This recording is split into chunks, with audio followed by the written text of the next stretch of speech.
ජීවිතේ ප්‍රශ්න, කරදර, විවිධ චෝදනා, ඇනුම් බැනුම් ඔයාගේ ජීවිතේ පිළිලද?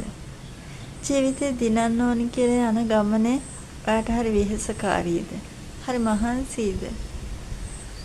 නතර වෙන්න තරම් හිතෙනද තියෙන්නේ?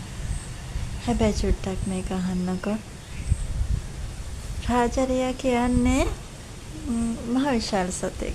එයාට රන් වෙන කිසිම සතෙක් නැහැ. හැබැයි දන්නවද? කපුට රාජලයාගේ පිටට නැගලා බෙල්ලට කොටනවා. හැබැයි රාජරියා මොකද කරන්නේ? රාජලියා ඒක නවත්තන්න උත්සාහ කරනවද? උට හිංසා පීඩා කරනවද? මොකවත් කරන්නේ නැහැ. රාජලියා මොකද දන්නවද කරන්නේ? එයා පුළුවන් තරම් අහස ඉහළට පියාඹලා යන්න හදනවා. ඇයි එයාගේ ගමන යනවා. කපටට මොකද වෙන්නේ?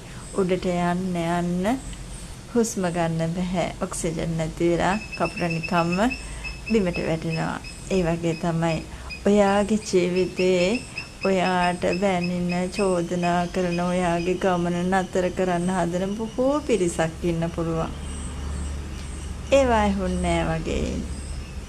ඒව ගණන් ගන්න නැතුව ඔයා යම් කිසි ඉලක්කයකට යනවා ඇති.